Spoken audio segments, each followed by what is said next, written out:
Matthieu chapitre 28, verset 16 au verset 20 nous dit, je reprends, « Les 11 disciples allèrent en Galilée sur la montagne que Jésus leur avait désignée. Quand ils le virent, ils se prosternèrent devant lui, mais quelques-uns eurent des doutes. Jésus s'étant approché leur parla ainsi. « Tout pouvoir m'a été donné dans le ciel et sur la terre.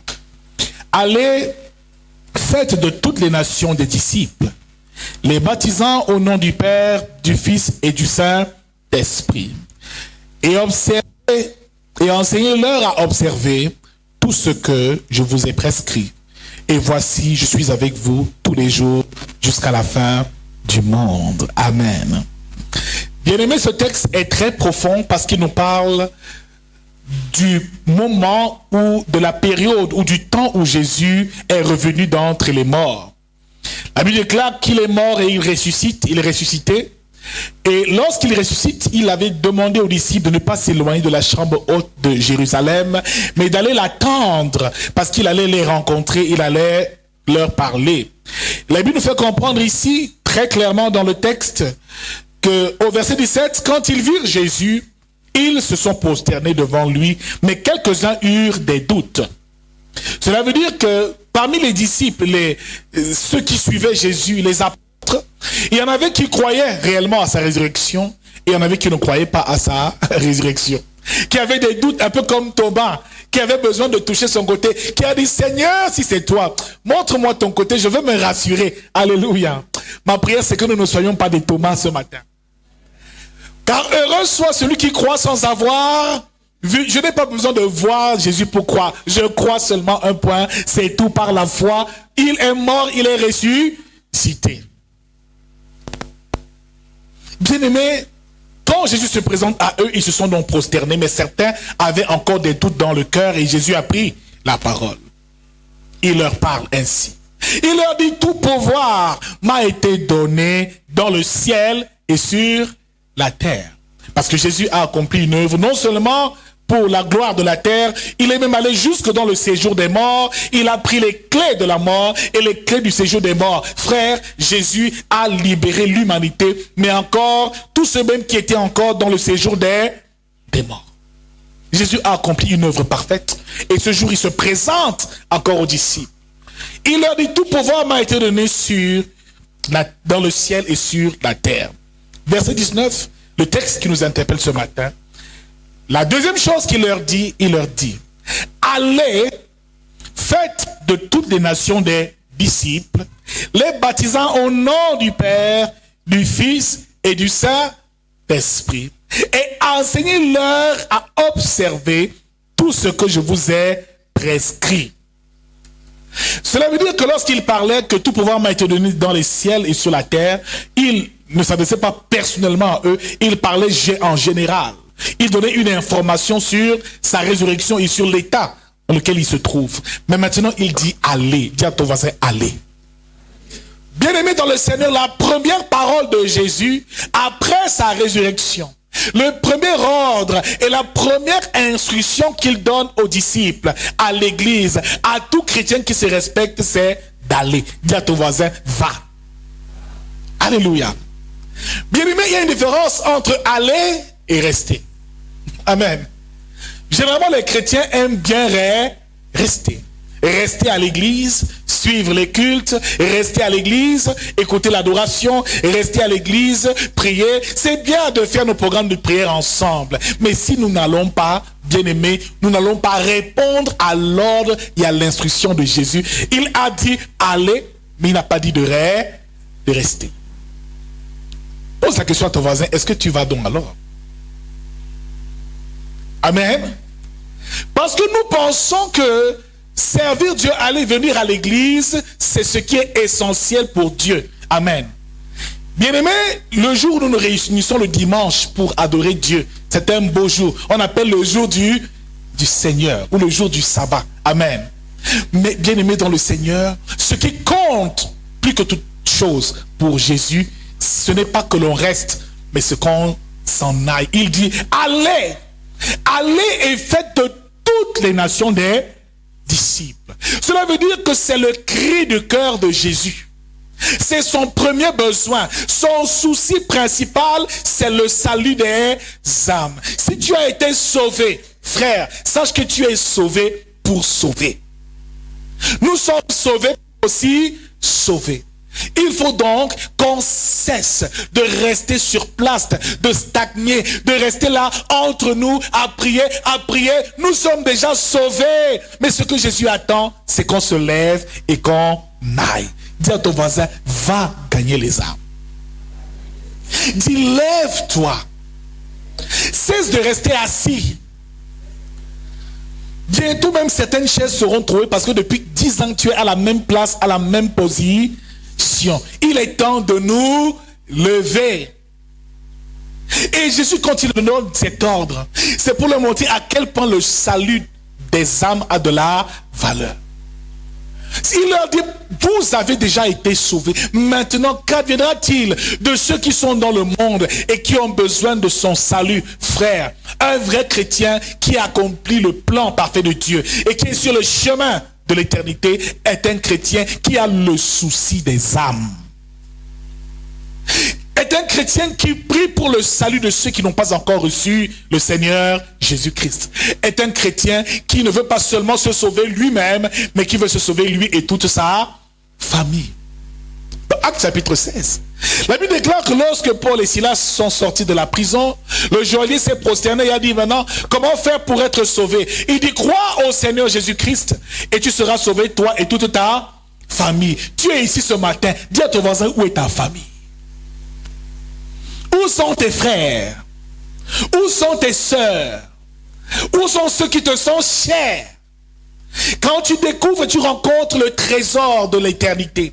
Quand tu deviens enfant de Dieu et que tu appartiens à un aussi grand royaume, c'est comme si tu as trouvé des perles, un trésor que tu veux garder pour toi seul. Frère, quand on quittera ce monde, les personnes qui vont le plus parler à Dieu vont dire, nous étions de la même famille, mais il ne nous a pas prêché l'évangile. Où est ton père? Où est ta mère? Où sont tes frères? Où sont tes sœurs? Le salut n'est pas individuel, il est collectif. Tu dois être sauvé, oui, mais ta famille aussi doit être sauvée. Alléluia. Beaucoup disent, non, le salut est individuel, c'est vrai. Mes frères, en réalité, le salut n'est pas individuel. Le salut concerne même les familles. Le plan du salut, ce n'est pas seulement pour une personne. C'est pour que lorsque tu reçois la grâce du salut, tu puisses la partager et que tous les tiens soient sauvés. Combien de personnes dans ta maison sont sauvées? Marie, la mère de Jésus, marchait avec lui dans le ministère. Elle était sauvée. Mais bien aimé, il y avait d'autres frères. Jean et Jacques, les fils de Zébédée, étaient les frères de Jésus. Il avait beaucoup de frères qui le suivaient dans sa mission. Mon frère, il n'y a rien de pire que d'être au ciel et de voir tes parents brûler en enfer.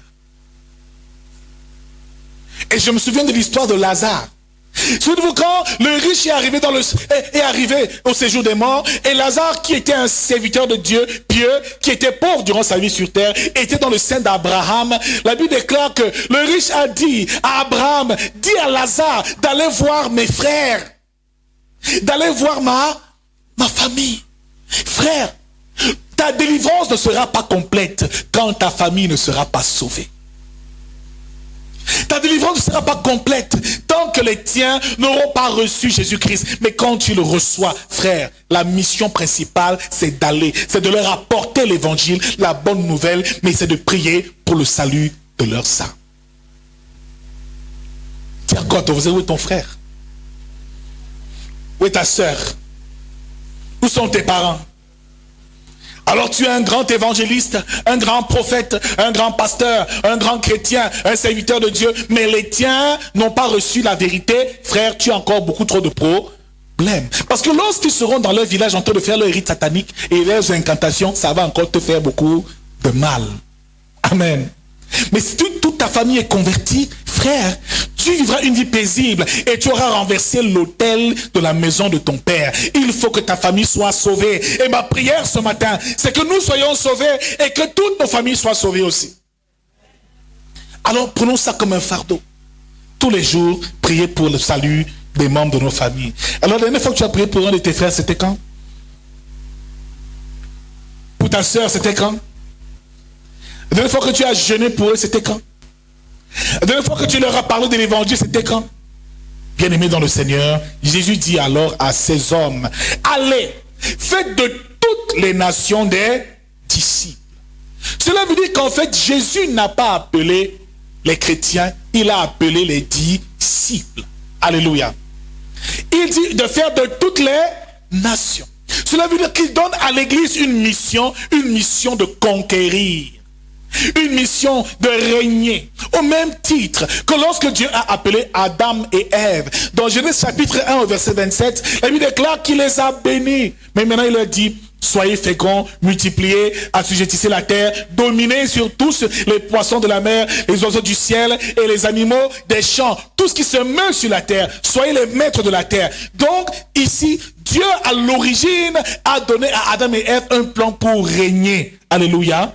Mais aussi à tous les chrétiens, allez et faites de toutes les nations. Ne laissez pas une seule nation. Nous, chrétiens, nous devons impacter le monde et répandre la lumière de l'évangile dans toutes les nations et dans toutes les sphères du pouvoir même.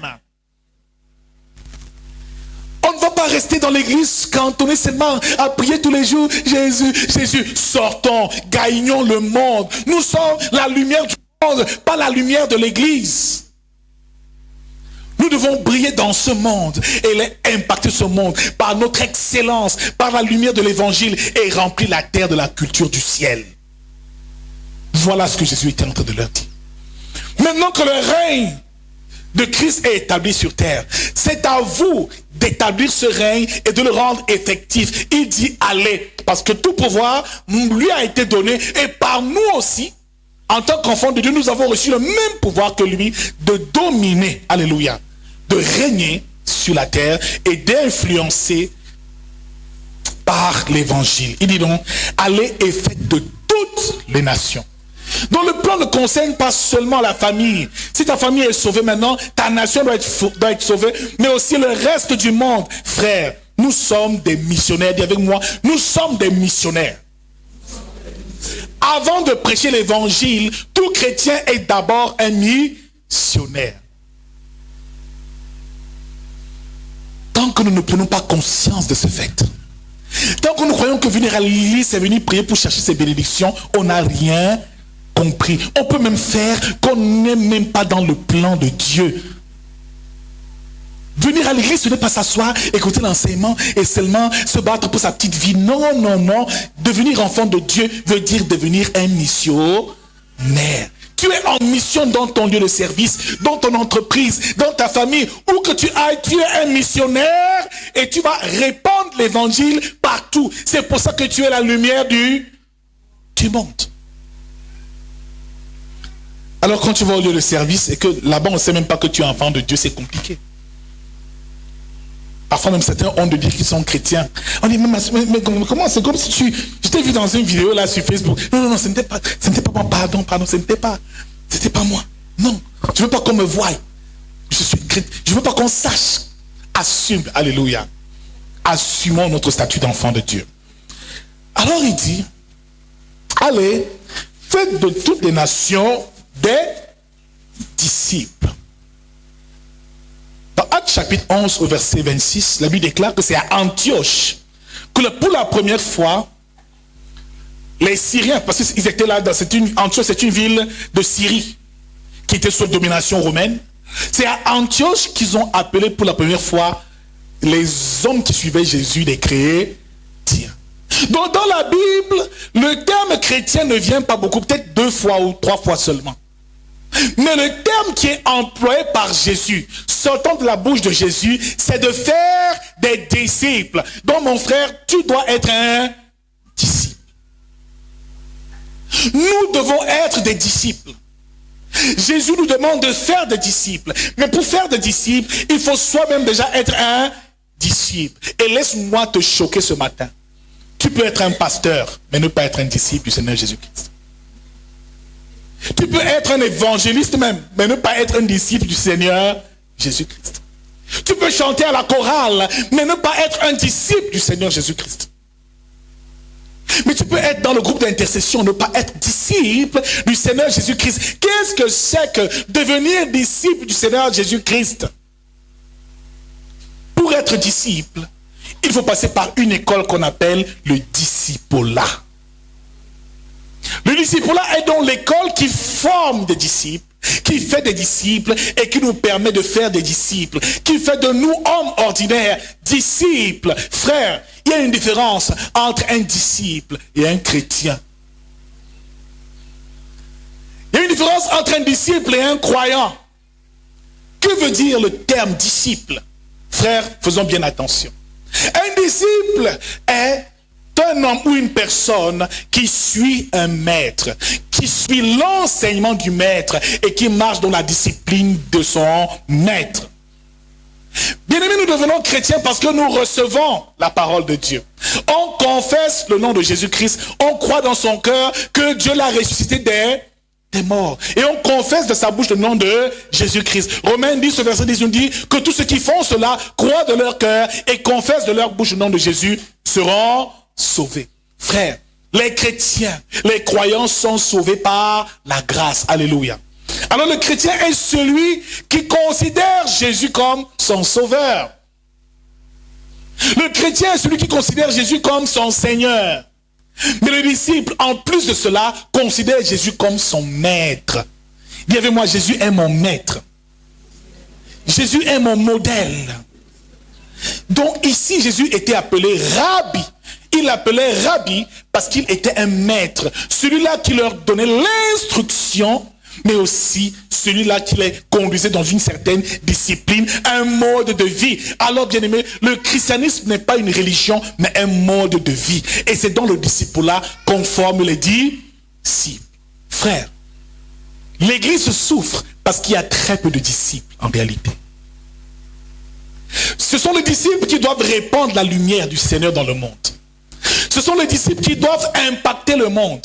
Ce sont les disciples qui doivent conquérir les nations. Mes frères, quand nous sommes des croyants et que nous n'avons pas la conscience de la mission, nous ne pouvons pas être des disciples. Frères, ma prière ce matin, c'est que nous soyons tous disciples du Seigneur Jésus-Christ. Bien-aimés, ce n'est pas facile de faire des disciples. Ce n'est même pas facile d'évangéliser et de gagner une seule âme.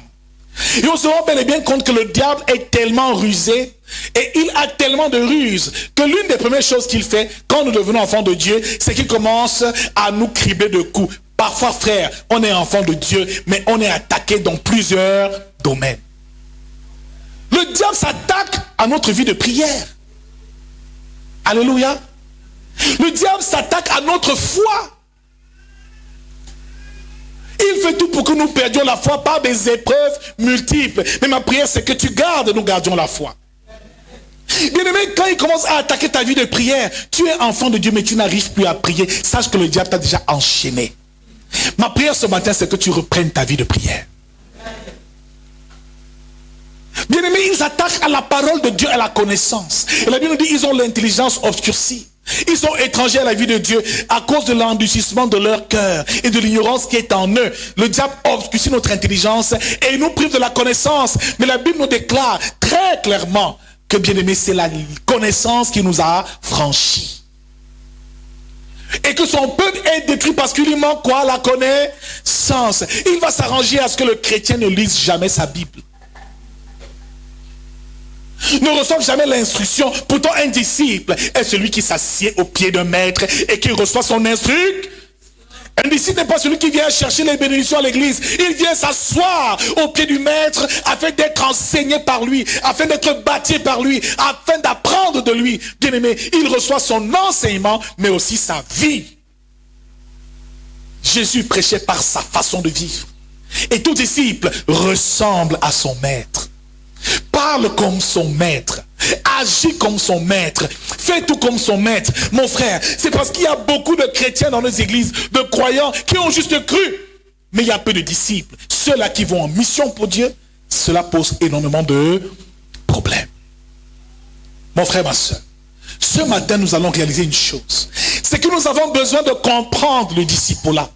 d'entrer dans le disciple-là, dans cette école qui nous permet de devenir des disciples du Seigneur Jésus-Christ. Pour moi, Jésus n'est pas seulement mon sauveur et mon Seigneur, il est aussi mon maître. Je suis son imitateur. Et je dois chaque jour grandir dans la stature et atteindre la stature parfaite de Christ chaque jour dans ma marche avec lui. Dis à ton voisin, sois un disciple. Frère, c'est pour ça que beaucoup de chrétiens souffrent. On n'est pas béni, on manque de ceci, on n'a pas de cela, on est attaqué, on est persécuté. Frère, le disciple, quand on devient disciple, le diable commence à trembler. C'est pour ça que Jésus devait faire des disciples. Il devait faire des disciples. Le diable s'attaque même à notre témoignage, frère. Parfois tu reçois des choses de Dieu, mais tu n'arrives pas à témoigner les bienfaits du Seigneur. Il nous attaque dans beaucoup de plans. Il s'attaque à notre charité. Parfois tu as de l'argent que tu dois donner pour l'œuvre de Dieu, mais parfois tu veux donner ton cœur, tu te dis non. Le diable ne veut pas qu'on donne. Quand on dit les dîmes, tout le monde s'attriste. Le diable s'attaque même à nos ressources. Mais pourtant on dit que celui qui sème peu récoltera. Celui qui sème abondamment récoltera bon. Bien aimé, vous voyez que beaucoup ne donnent pas parce que le diable les lie et les tient. Ma prière, c'est que nous soyons délivrés ce matin. Il attaque, en dernier point, notre capacité de gagner les âmes, de parler de Jésus et de témoigner les bienfaits du Seigneur. Mon frère, si tu es enfant de Dieu, ta première mission, avant même de guérir les malades, avant même de prêcher l'évangile, c'est d'abord de parler, d'annoncer la bonne nouvelle du royaume des cieux à toute la création et de faire des disciples. Il dit ici, allez, faites de toutes les nations des disciples. Alléluia. Donc, faire des disciples est la priorité et la base. Ensuite, baptisez-les. Les baptisants au nom du Père, du Fils et du Saint-Esprit. Faire des disciples passe avant le baptême. Alléluia.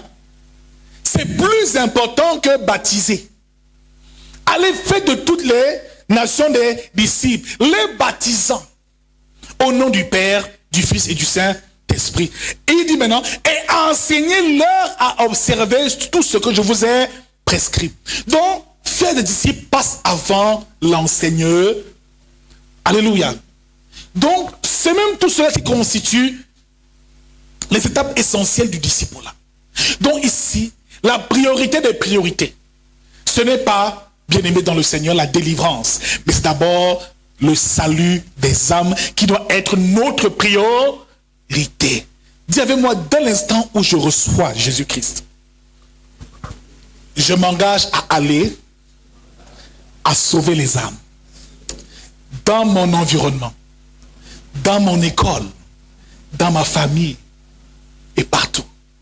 Seulement le fait d'acquérir cela et de le réaliser pleinement dans son homme intérieur, ça change toute la vie. Ça te met dans le plan parfait de Dieu. Tu as beau jeûner, parler en langue tous les jours, intercéder, prier pour les gens, mais tant que tu n'évangélises pas, frère, ta vie risque de rester au même niveau. Parce que tous les ministères que nous remplissons, Éphésiens 4:11 nous dit encore, il a fait certains apôtres, d'autres prophètes, docteurs, pasteurs, tout ce que nous exerçons comme charisme dans le ministère, c'est pour une chose, gagner les âmes. Jésus accomplissait les miracles pour gagner les âmes. Il guérissait les malades pour gagner il enseignait pour gagner les âmes. Frère, une prédication qui ne te pousse pas à te lever et à aller parler de Jésus n'est pas une bonne prédication. Un message qui ne nous motive pas à nous lever et à répandre la bonne nouvelle autour de nous n'est pas un bon message. Mon frère, ma soeur, ma prière ce matin, c'est que le Saint-Esprit nous amène dans le renouvellement de l'intelligence et nous fasse réellement gagner les âmes au nom de Jésus-Christ. C'est la raison pour laquelle l'Église est non faible, parce qu'il y a peu de gagneurs d'âmes. Il y a peu de disciples. Mais bien aimé, l'Église est pleine de croyants. de chrétiens, de ceux qui ont cru en Jésus, mais qui ne veulent pas s'engager dans la mission. Dis encore, je suis un missionnaire. Dis le plus fort, je suis un missionnaire. Alléluia.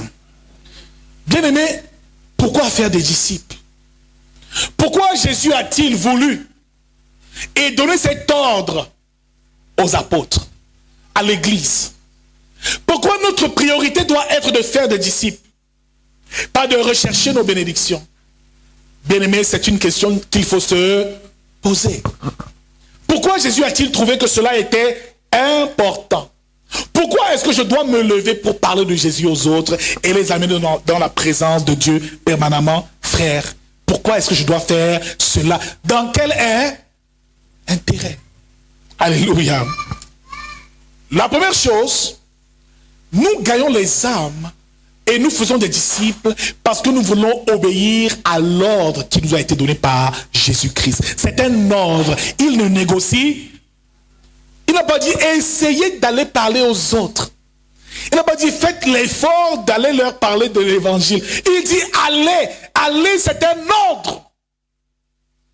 C'est l'ordre que notre Seigneur nous donne. C'est l'ordre que notre général nous donne. Nous sommes soldats de son armée. Nous sommes ses disciples. Nous devons nous lever et aller.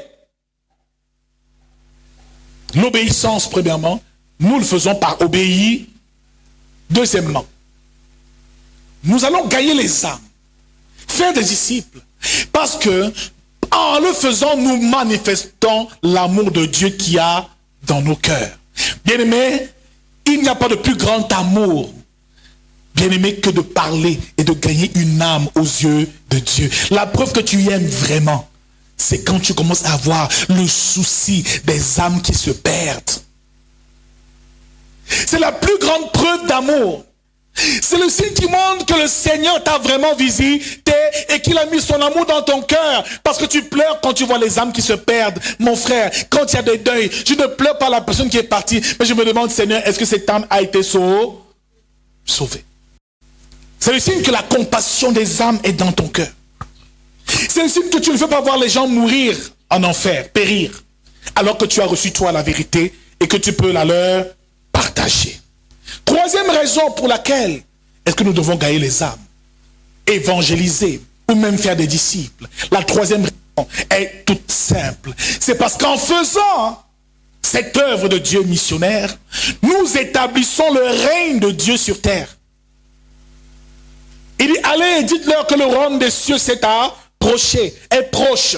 Que ton règne vienne. Le règne de Dieu s'établit sur terre par nous, par toi, mon frère et ma sœur. Adam et Ève n'ont pas pu régner. Mais Jésus nous fait régner sur cette terre. Alléluia. Et par nous, son royaume va réellement s'établir.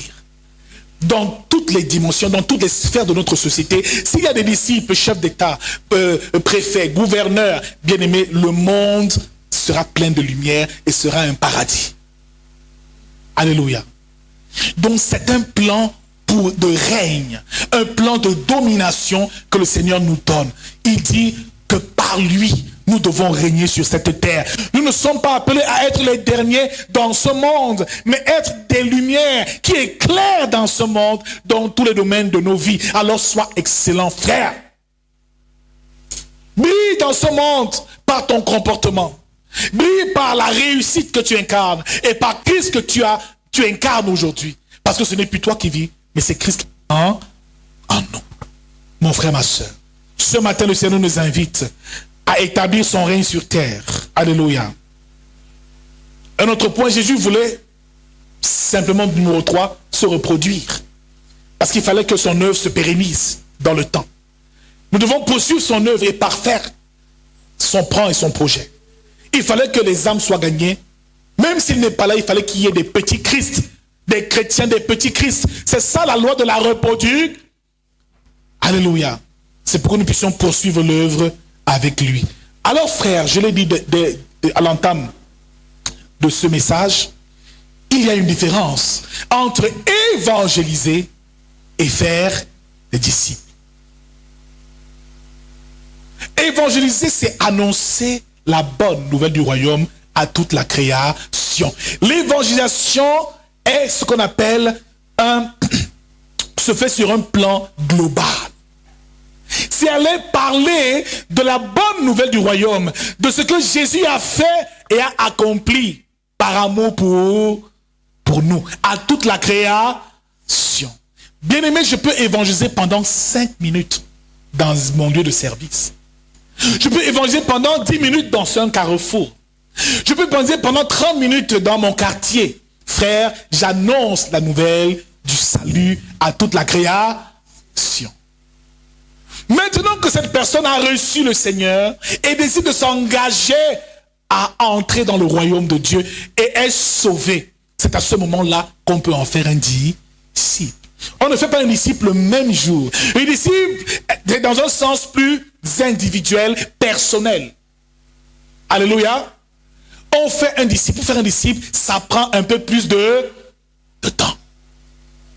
Parce que le disciple doit être enseigné. Il doit développer ce qu'on appelle une discipline. Parce que dans le terme disciple, il y a le terme discipline. Le disciple est donc celui qui marche dans la discipline de son maître. Frère, beaucoup sont chrétiens, mais n'ont pas la même discipline que Jésus. Vous savez, Jésus, ce qu'il faisait? Jésus jeûnait. Certains sont chrétiens, mais n'ont jamais jeûné. Jésus se réveillait tôt, aux aurores. Et il priait son Père dans le secret. Certains chrétiens n'arrivent même pas à prier. Ils ne prient que lorsqu'ils viennent aller à l'église. Alléluia. Jésus passait du temps dans la présence de son Père. Certains chrétiens n'arrivent même pas à lire la Bible, ne serait-ce que 30 minutes. Ils ne peuvent pas être appelés disciples. Un disciple marche dans la même discipline que son maître. Jésus guérissait les malades même le jour du sabbat. Jésus chassait les démons. Il enseignait avec autorité. Frère, c'est sur les pas de Jésus que nous marchons. Jésus pardonnait à ceux qui lui font mal. Il dit, Père, pardonne-leur, car ils ne savent ce qu'ils font. Certains sont chrétiens, mais n'arrivent pas à pardonner. Frère, donc il y a bien un fossé entre le fait d'être simplement chrétien ou d'être disciple. Alors choisis. Est-ce que tu veux rester chrétien ou tu veux être un disciple? Alléluia. Bien aimé, certains viennent à l'église, mais ne sont même pas utiles dans la maison de Dieu, de leur Père. Un disciple est utile et est au service de son maître, de jour comme de nuit. Il dit, si tu veux être mon disciple, renonce à toi-même et suis-moi. Porte ta croix et suis-moi. Certains sont chrétiens, mais n'ont renoncé à rien. Toujours le mensonge, la même sorcellerie, les mêmes adultères. Ils sont chrétiens, mais rien n'a encore changé. Ma prière ce mois, c'est qu'il y ait tellement de disciples ici que cela attire la multiplication au nom de Jésus. Bien aimé, le fait d'être disciple nous octroie certaines grâces. Alléluia. Dès l'instant où ils avaient reçu le Saint-Esprit, ils ont commencé à répandre l'évangile partout. L'apôtre Paul, Saul de Tarse, dans Actes chapitre 9, a reçu Jésus-Christ un jour. Et pendant 3 jours, il est devenu aveugle. Le disciple Ananias a prié pour lui, il a retrouvé la vue. À l'instant où Paul a reçu le Seigneur, il a commencé à évangéliser. Frère, l'évangélisation, c'est la base de tout. Prier pour le salut des âmes, c'est la base de tout. Et voyez-vous, plus ils évangélisaient, plus l'église grandit. Le secret de la croissance d'une église, c'est l'évangélisation. C'est que nous ayons le cœur porté sur le salut des âmes. Une église qui est refermée sur elle-même, qui ne prie que pour ses problèmes et ses besoins, est une église qui malheureusement ne peut pas avoir une véritable croissance. La Bible déclare qu'ils prospéraient et qu'il n'y avait même plus d'indigents dans l'église. Frère, parce que leur priorité c'était d'étendre et d'obéir à l'ordre qu'ils avaient reçu du Seigneur. La mission devait continuer partout. Ils devaient être des disciples qui s'infiltrent dans toutes les sphères de la société. Et plus ils gagnaient des âmes, et plus le Seigneur leur accordait la prospérité. Beaucoup demandent à Dieu de l'argent, la stabilité matérielle. Mais il y a une chose qu'il faut apprendre à faire. c'est de parler de Jésus aux autres. Plus tu prendras les jours pour évangéliser, gagner les âmes, frère. Plus tu verras que sur le plan financier, tu te sentiras mieux parce que tu seras dans le plan parfait de Dieu. Alors frère, ce qui nous manque, c'est peut-être l'évangélisation. Alors qui ici reconnaît qui gagne les âmes tous les jours? Cette année, c'est de janvier à août aujourd'hui, qui a gagné une âme ici? Qui a gagné une âme? Ici on peut applaudir là. Qui a gagné une âme depuis là? Depuis le début de l'année? Quand je dis gagner une âme, ça veut dire que tu lui prêches l'évangile, tu l'amènes dans la présence de Dieu, tu l'encadres, tu l'amènes même aux eaux de baptême, et cette personne devient fidèle à l'église et marche sur le chemin du disciple. C'est ça gagner une âme, c'est pas seulement dire j'ai parlé de Jésus aux autres. Tu sais, faire un disciple, c'est faire un chrétien à faire. Qu'est-ce que Jésus a dit aux disciples? Il a dit, vous serez livrés dans des tribunaux, vous serez haïs à cause de... Si on vous persécute dans une ville, fuyez dans une autre. Frère, certains chrétiens n'aiment même pas un peu les épreuves. Non. Seigneur, pourquoi c'est à moi que ça arrive? Quand tu vois un chrétien trop se plaindre des épreuves, des situations difficiles, ce n'est pas encore un disciple, c'est un simple fidèle du dimanche. Parce qu'un disciple, il est prêt aux épreuves. Et plus il enduit les épreuves, plus il devient fort. Ces disciples-là, plus on les tuait, les persécutait, plus l'église grandit, ils étaient heureux d'endosser des épreuves et de subir des châtiments parce qu'ils servaient un véritable Dieu. Ils se faisaient fouetter, lapider, emprisonner, mais ils étaient fiers parce qu'ils ont été fouettés pour Jésus. Frère, il suffit seulement qu'on te donne 10 coups de chicotte aux fesses. On te dit que Jésus là, c'est encore ton Seigneur. Tu vas dire non, pardon. Pardon, je ne suis même plus membre de cette église. Laissez-moi respirer. Certains chrétiens n'aiment pas vivre une seule épreuve. Pourtant, frère, le disciple sait comment braver les épreuves. Nous allons tout au long de ce mois parler en profondeur du disciple là. Parce que les disciples doivent naître. Alléluia. Amen. Je vois encore la sœur ce matin dire, il faut souvent venir à l'heure à l'église. Pardon, venez à l'heure. Voyez-moi les histoires. Amen. Le disciple, c'est à 6 heures du matin qu'il est déjà debout. Amen. C'est à 6 heures du matin. Amen. Moi, je me souviens quand j'étais encore jeune serviteur de Dieu, j'apprenais la Bible et tout ça. J'allais dans parfois, je dormais à même le sol dans les églises. Amen. Je marchais, je parcourais des villes, des kilomètres pour prêcher l'évangile, pour guérir les malades. Amen. Et quand je guérissais, le Seigneur me disait, ne prends pas d'offrande. Alléluia. Je me contentais d'un petit plat de nourrir. J'ai beaucoup souffert dans le Seigneur, frère. Amen. Pourquoi tu donnes un micro comme ça à l'église? Mais frère, il faut passer des années. Hein? Quand ils se donnent le micro facilement, ça allait être trop fort. Mais frère, le disciple, c'est l'école à la dure. Amen. Si on te demande seulement de passer 1, 2 nuits, 3 nuits sans dormir, tu ne peux pas supporter. Quand on dit qu'il y a une nuit de prière, nuit de quoi? Tu vois seulement 2. Mais ceux qui viennent sont les véritables disciples du Seigneur Jésus-Christ. Quand on dit qu'il y a jeûne, ouais, papa, encore le jeûne ce mois-ci. On n'a pas jeûné le mois dernier. Non, papa, c'est trop de jeûne. Je ne peux pas supporter. Mais un vrai disciple supporte le jeûne. Alléluia. Quelqu'un est un peu choqué par le message de ce matin? Hein? Alléluia. Mon frère, tout disciple, il arrive à l'heure à l'église, il sert, il trouve quelque chose à faire à l'église, il est utile dans la maison de Dieu, et tu verras, plus tu vas être utile, plus tu verras comment ton ciel va s'ouvrir. Tu seras dans le plan parfait de Dieu. Alléluia. Dis à ton voisin, fais quelque chose à l'église aussi. Fais quelque chose pour le Seigneur aussi. Ne sois pas seulement un chrétien du dimanche. Et quand tu te lèves le dimanche matin, prends tes enfants, tes propres enfants, tu n'arrives pas à les amener à l'église. Comment? Alléluia. Ils ne veulent pas venir, je leur coupe les vivres. Ils ne mangent pas toute une semaine. Et après une semaine de jeûne, ils vont dire, papa, pardon, on va aussi aller à l'église. Alléluia. Tes propres enfants doivent te suivre au nom de Jésus. Qu'est-ce que tu as couché un enfant, tu dis que tu vas à l'église le dimanche matin, maman, nous on est trop fatigués, on a dormi tard, on a regardé la télé longtemps. Quoi? Dans la maison de... Tu vas te lever, mon ami. Tu vas te... Si tu ne te lèves pas, tu vas manger tes doigts.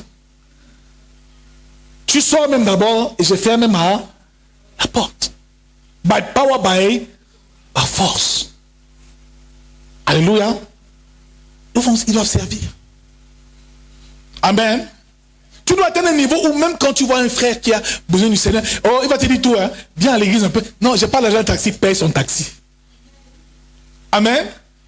Jésus avait dit, donnez-leur vous-même à manger. Amen. Paye son taxi. La personne vient, continue de l'encadrer, prie pour elle et rassure-toi. Bien aimé, il y a de la joie pour les gens du ciel. Pour le ciel, pour chaque pécheur qui se... Le jour où tu vas gagner une âme, où tu amènes quelqu'un au Seigneur, tu prêches l'évangile à la personne, elle devient enfant de Dieu. Tu n'imagines pas la couronne que le Seigneur va te donner. La Bible déclare que cela même couvre une multitude de péchés. Jacques 4, Jacques 5 nous le dit. Alléluia. Celui qui ramène un pécheur, un frère de sa mauvaise voie, aura sauvé une âme de la mort et aura couvert une multitude de péchés. Donc il y a beaucoup de péchés de ta vie qui sont effacés parce que tu évangélises. Alléluia. Donc évangéliser, c'est annoncer la bonne nouvelle, mais faire des disciples maintenant, c'est maintenant enseigner, faire asseoir la personne, lui donner l'instruction, mais aussi l'éduquer et la discipliner dans le chemin et les voies du Seigneur. Alléluia. Ma prière ce matin, c'est que nous soyons des disciples. Ce mois-ci, les choses doivent changer. Amen. On doit avoir des bons résultats. Et la culture d'évangéliser et de parler du royaume de Dieu à tout le monde. Commence à gagner les gens avec le Seigneur, à les agacer même s'il le faut, partout, répands la bonne nouvelle. Même si on te chasse, fais la mission de ton Seigneur et tu vas avoir toutes les missions que tu désires. Alléluia. Tu as déjà prié, tu as déjà jeûné, tu as fait les sacrifices, tu as fait plein de choses, ça n'a rien de haut. Maintenant, parle du Seigneur aux autres. C'est le sommet de l'amour au nom de Jésus-Christ. On va se lever pour rendre grâce à Dieu et bénir le Seigneur pour ce message.